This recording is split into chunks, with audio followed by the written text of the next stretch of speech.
இன்றைக்கி நம்ம சிக்கனை பயன்படுத்தி ரொம்பவே அருமையான டேஸ்ட்டில் சிக்கன் கோஃப்தா எப்படி செய்கிறதுன்னு பார்க்க போகிறோம். இது பார்த்திங்கன்னா ஒயிட் ரைஸு, சப்பாத்தி, இட்லி, தோசைன்னு எல்லாத்துக்குமே ரொம்பவே அட்டகாசமான டேஸ்ட்டாக இருக்கும்.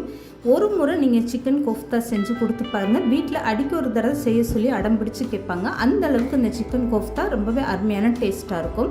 எப்போதுமே சிக்கன் வாங்கினா ஒரே மாதிரி செய்யாமல் இந்த மாதிரி நீங்கள் செஞ்சு கொடுத்து பாருங்கள். ஹலோ ஃப்ரெண்ட்ஸ், வெல்கம் டு சமே டிலைட்.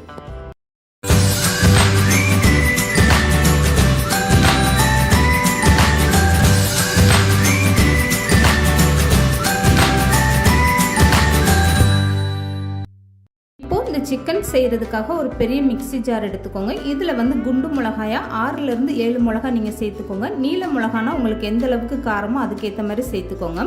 இப்போ 10 பல்லு பூண்டு தோல் உரிச்சிட்டு சேர்த்துக்கோங்க. இது கூடவே ஒரு பெரிய வெங்காயம் பொடிசாக கட் பண்ணிவிட்டு சேர்த்துக்கோங்க. இதை தண்ணி எதுவுமே சேர்க்காம கொஞ்சம் குறைன்னு அரைச்சி எடுத்துகிட்டு வந்துடுங்க. ஃபஸ்ட்டு இது 3 சேர்த்து அரைச்சிங்கன்னா அதுக்கப்புறம் அரைக்கக்கூடிய பொருட்கள் எல்லாமே ரொம்ப ஈஸியாக அரைப்பட்டு வந்துடும். இப்போ பச்சை மிளகா, வெங்காயம், வெள்ளைப்பூடெல்லாம் சேர்த்து குறைன்னு அரைச்சி எடுத்துகிட்டு வந்தாச்சு. இது கூடவே கொஞ்சமாக கொத்தமல்லி கழுவிட்டு சேர்த்துக்கோங்க. இப்போ இது கூடவே 250 கிராம் அளவுக்கு சிக்கன் சேர்த்துக்கோங்க. நல்லா 3லேருந்து 4 டைம் கழுவிட்டு அதுக்கப்புறமா தண்ணி இல்லாமல் சேர்த்துக்கோங்க. நீங்கள் சிக்கன் எடுக்கும்போது அதில் எலும்போ தோலோ இல்லாத அளவுக்கு வெறும் சிக்கனாக நீங்கள் பார்த்து எடுத்துக்கோங்க. இப்போ இது கூடவே 1 கப் அளவுக்கு சின்ன கப்பில் வெங்காயம் நான் எண்ணெயில் போட்டு பொரிச்சு எடுத்திருக்கேன். இந்த மாதிரி நல்லா செவக்க பொரிச்சு எடுத்ததுக்கப்புறமா அது எண்ணெய் இல்லாமல் எடுத்துகிட்டு அந்த வெங்காயத்தை 1 கப் அளவுக்கு சேர்த்துக்கோங்க. இப்போ இது கூடவே 2 ஸ்பூன் அளவுக்கு கடலை மாவு சேர்த்துக்கோங்க. இது கூடவே 1/2 ஸ்பூன் அளவுக்கு மிளகுத்தூள் சேர்த்துக்கோங்க. இப்போ இது கூடவே 1/4 ஸ்பூனுக்கும் கொஞ்சம் குறைவான மஞ்சத்தூள் சேர்த்துக்கோங்க. இப்போ 1/2 ஸ்பூன் அளவுக்கு கரி மசாலா தூள் சேர்த்துக்கோங்க. இப்போ இது கூடவே 1 ஸ்பூன் அளவுக்கு ஜீரகத்தூள் சேர்த்துக்கோங்க. இப்போ இது கூட 1 ஸ்பூன் அளவுக்கு மல்லித்தூள் சேர்த்துக்கோங்க. இதுக்கப்புறமா 1/4 ஸ்பூன் அளவுக்கு தூள் உப்பு சேர்த்துக்கோங்க. இதுக்கப்புறம் 1/2 எலும்புச்சம்பழ சாறு அப்படியே சேர்த்துக்கோங்க. எலும்புச்சம்பழம் ரொம்ப பெருசாக இருந்தால் அதில் கொஞ்சமாக நீங்கள் சாறு சேர்த்திங்கன்னா போதும். இப்போ எலும்புச்சம்பழ சாறு சேர்த்ததுக்கப்புறமா மூடி போட்டு இதை 1 பாதியமாக அரைச்சி எடுத்துகிட்டு வந்துடுங்க. இப்போ தண்ணி எதுவுமே சேர்க்காம 1 பாதியமாக இந்த மாதிரி நீங்கள் அரைச்சி எடுத்துகிட்டு வந்துடுங்க. மூடியை ஓப்பன் பண்ணி காட்டுறேன் பாருங்கள். பார்க்குறதுக்கு 1 பாதியமாக நல்லா அரைப்பட்டு வந்திருக்கு பாருங்கள். இப்போ ஸ்பூன் வச்சு ஒரு டைம் இந்த மாதிரி நல்லா கலந்து கொடுத்துருங்க. அப்போ தான் மேலே இருக்கக்கூடியது அடியில் இருக்கக்கூடியது எல்லாமே சேர்ந்து நல்லா அரைப்பட்டு வரும். இதுக்கப்புறமா இதில் 2 ஸ்பூன் அளவுக்கு பட்டர் சேர்த்துட்டு இப்போ நல்லா வலுவலுன்னு அரைச்சி எடுத்துகிட்டு வந்துடுங்க. பட்டர் சேர்க்கறதுனால இந்த சிக்கன் கோஃப்தா உங்களுக்கு நல்லா சாஃப்டாக வரும். இந்த சிக்கனை நீங்கள் அரைக்கும் போது இதில் கொஞ்சம் கூட தண்ணியே சேர்க்காம இந்த மாதிரி நல்லா வலுவலுன்னு அரைச்சி எடுத்துகிட்டு வந்துடுங்க. இப்போ இந்த சிக்கனை அப்படியே வேறு ஒரு அகலமான பாத்திரத்தில் மாற்றிக்கோங்க. சிக்கன் நீங்கள் எலும்பு தோல் இல்லாமல் எடுக்கும்போது தான் நல்ல மிக்சி ஜாரில் அரைப்பட்டு வரும். எலும்போடு சேர்த்து அரைச்சிங்கன்னா உங்களுக்கு மிக்சி ஜாரோட பிளேடெல்லாம் உடஞ்சி போயிடும். அதனால் சிக்கன் எடுக்கும்போது நல்லா சாஃப்டாக இந்த மாதிரி கறியாக பார்த்து எடுத்துக்கோங்க. இப்போ அரைச்சி எடுத்துகிட்டு சிக்கனில் கொஞ்சமாக கையில் எடுத்துகிட்டு இந்த மாதிரி சின்ன சின்ன உருண்டைகளை உருட்டிக்கோங்க. இந்த சிக்கன் கோஃப்தா உருண்டை உங்களுக்கு எந்த சைஸில் வேணுமோ, பெருசாவோ சிறுசாவோ அதுக்கேற்ற மாதிரி நீங்கள் இப்படி எடுத்து உருட்டிக்கோங்க. 1/4 கிலோ அளவுக்கு நீங்கள் சிக்கன் எடுத்திங்கன்னா 10 உருண்டைகள் உங்களுக்கு தாராளமாக வரும். இந்த மாதிரி நான் பெருசாக எடுத்திருக்கேன். நீங்கள் இன்னும் சின்ன சின்ன உருண்டைகளை உருட்டினீங்கன்னா உங்களுக்கு 15லேருந்து 20 உருண்டை தாராளமாக வரும். சிக்கன் அரைக்கும் போது உங்களுக்கு மிக்சி ஜாரில் அரைப்படலைன்னா 2 பாதியாக போட்டு கூட நீங்கள் அரைச்சிக்கோங்க. அரைப்படலைன்னு கொஞ்சம் கூட நீங்கள் தண்ணி எதுவுமே சேர்த்துறாதீங்க. தண்ணி சேர்க்காம அரைக்கும் போது தான் உங்களுக்கு சிக்கன் கையில் வச்சு உருட்டுறதுக்கு இந்த அளவுக்கு நல்ல கெட்டியாக இருக்கும். இப்போ சிக்கன் உருண்டைகள் எல்லாமே ரெடி ஆயிடுச்சு. இது அப்படியே இருக்கட்டும். இப்போ சிக்கன் கோஃப்தாவுக்கு கிரேவி எப்படி செய்கிறதுன்னு பார்க்கலாம். இதுக்காக ஒரு பெரிய மிக்சி ஜார் எடுத்துக்கோங்க. 1/2 கப் அளவுக்கு கெட்டியான தயிர் சேர்த்துக்கோங்க. இந்த தயிர் ரொம்ப புளிப்பு இல்லாமல் இருக்கணும். ரொம்ப புளிப்பாக இருந்தால் உங்களுக்கு டேஸ்ட்டே மாறி போயிடும். இந்த மாதிரி நான் சின்ன கப்பில் 1/2 கப் அளவுக்கு தயிர் சேர்த்துருக்கேன். இது கூடவே 10 முந்திரி பருப்பு சேர்த்துக்கோங்க. இப்போ 1 கப் அளவுக்கு எண்ணெயில் பொரிச்ச வெங்காயம் சேர்த்துக்கோங்க. இந்த சிக்கன் கோஃப்தா செய்கிறதுக்கு முன்னால் நீங்கள் ஒரு 5 பெரிய வெங்காயம் எடுத்து மொத்தமாக இந்த மாதிரி எண்ணெயில் பொரிச்சு எடுத்து வச்சுக்கோங்க. இப்போ தண்ணி எதுவுமே சேர்க்காம இந்த வெங்காயம் தயிரெல்லாம் சேர்த்து இந்த மாதிரி நல்ல கெட்டியான பக்குவத்தில் அரைச்சி எடுத்துகிட்டு வந்துடுங்க. இப்போ நான் ஸ்பூனில் எடுத்து காட்டுறேன் பாருங்கள். எந்த அளவுக்கு நல்ல கெட்டியாக பேஸ்ட்டாக இருக்குது பாருங்கள். இந்த மாதிரி நல்லா வலுவலுன்னு அரைச்சி எடுத்துகிட்டு வந்துடுங்க. இந்த கிரேவியில் நீங்கள் முந்திரி பருப்பெல்லாம் சேர்த்து அரைச்சி செய்யும்போது அது சாப்பிட்றதுக்கு ரொம்பவே சூப்பரான டேஸ்ட்டாக இருக்கும். இப்போ வேறு ஒரு அகலமான பாத்திரம் எடுத்துக்கோங்க. இப்போ இதில் 100 மில்லி அளவுக்கு நல்லெண்ணெய் சேர்த்துக்கோங்க. நான் எண்ணெய் கொஞ்சம் கூடுதலாக சேர்த்துருக்கேன். நீங்கள் குறைச்சி சேர்க்குறதா இருந்தால் கொஞ்சமாகவே சேர்த்துக்கோங்க. இப்போ 1 ஸ்பூன் அளவுக்கு சோம்பு சேர்த்துக்கோங்க. ஒரு 2-3 கிராம்பு சேர்த்துக்கோங்க. இது கூடவே 2 பட்டை இந்த மாதிரி சின்னதாக உடச்சிட்டு சேர்த்துக்கோங்க. இப்போ இது கூட 2 ஏலக்காய் சேர்த்துக்கோங்க.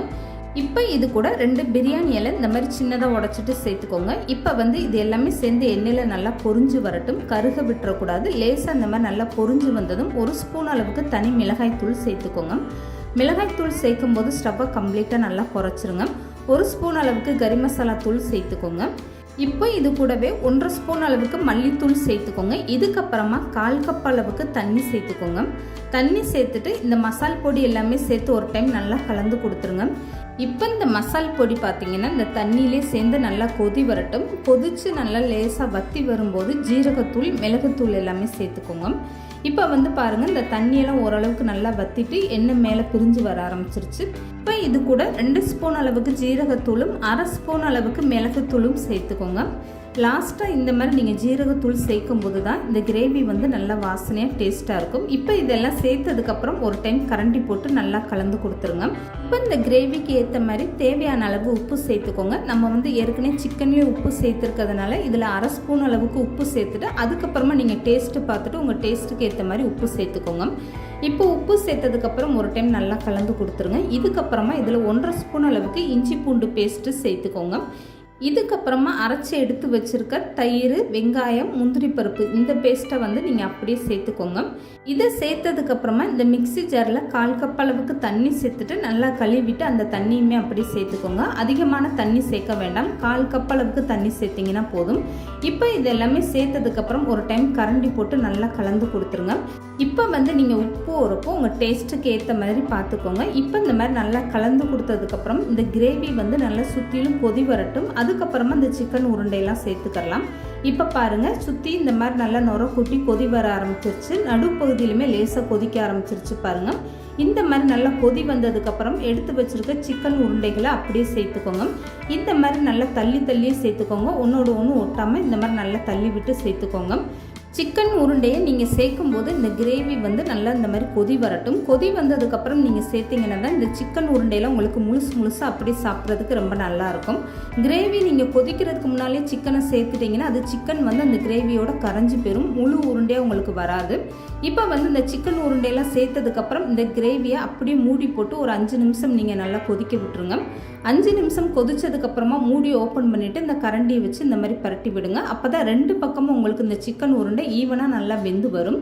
இப்போ சிக்கன் உருண்டையெல்லாம் இந்த மாதிரி நல்லா பரட்டி விட்டதுக்கப்புறம் திரும்பவுமே மூடியை போட்டு இன்னும் ஒரு 5 நிமிஷம் நல்லா கொதிக்க விட்டுருங்க.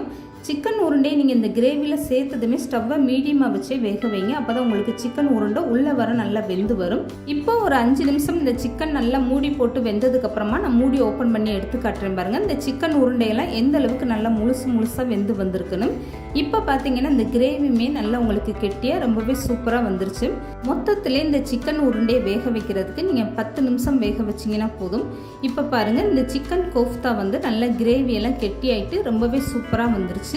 இப்போ வந்து ஸ்டவ்வை கம்ப்ளீட்டாக குறைச்சி வச்சுட்டு 1/4 கப்புக்கும் கொஞ்சம் குறைவான அளவில் நீங்கள் காய்ச்சி ஆற வச்ச பால் சேர்த்துக்கோங்க. இப்போ பால் சேர்த்ததுக்கப்புறம் ஒரு டைம் கரண்டி போட்டு நல்லா கலந்து கொடுத்துருங்க. பால் சேர்த்ததுக்கப்புறம் ஒரு டைம் கொதி வந்துச்சுன்னா போதும். அதுக்கப்புறம் நீங்கள் ஸ்டவ்வை ஆஃப் பண்ணிடுங்க. ரொம்ப நேரம் கொதிக்க விடாதீங்க. இந்த சிக்கன் கிரேவி வந்து உங்களுக்கு நல்லா ஆறுனதுக்கப்புறம் பார்த்தீங்கன்னா இன்னும் கொஞ்சமே நல்லா கெட்டியாகிட்டு வந்துடும். இப்போ வந்து ஸ்டவ்வை ஆஃப் பண்ணதுக்கப்புறம் இதுக்கு மேலே கொஞ்சமாக கொத்தமல்லி தூவிடுங்க. அவ்வளோதாங்க. ரொம்பவே அருமையான டேஸ்ட்டில் சூப்பரான சிக்கன் கோஃப்தா ரெடி ஆகிடுச்சு பாருங்கள். சிக்கன் எடுத்தாலே எப்போதும் ஒரே மாதிரி குழம்பு கூட்டுன்னு செய்யாமல் இந்த மாதிரி ஒரு முறை நீங்கள் சிக்கன் கோஃப்தா செஞ்சு கொடுத்து பாருங்கள். வீட்டில் இருக்கவங்க எல்லாருமே பாராட்டுவாங்க. அந்த அளவுக்கு அருமையான டேஸ்ட்டாக இருக்கும். இந்த chicken kofta white rice, idli, dosa, chapati, பூரின்னு எல்லாத்துக்குமே சைடிஷாக வச்சுக்கிறலாங்க. இப்போ இந்த சிக்கன் உருண்டையிலேருந்து ஒன்று எடுத்து நான் கட் பண்ணி காட்டுறேன் பாருங்கள். எந்த அளவுக்கு நல்லா சாஃப்டாக வெந்து ரொம்பவே சூப்பராக வந்திருக்கு பாருங்கள். இந்த மாதிரி ஒரு சிக்கன் கோஃப்தா கண்டிப்பாக நீங்களும் ட்ரை பண்ணி பாருங்கள். அருமையான டேஸ்ட்டாக இருக்கும். இந்த வீடியோ பிடிச்சிருந்தா லைக் பண்ணுங்கள், ஷேர் பண்ணுங்கள். மறக்காமல் சமையல் டிலீட் சேனல் சப்ஸ்கிரைப் பண்ணுங்கள்.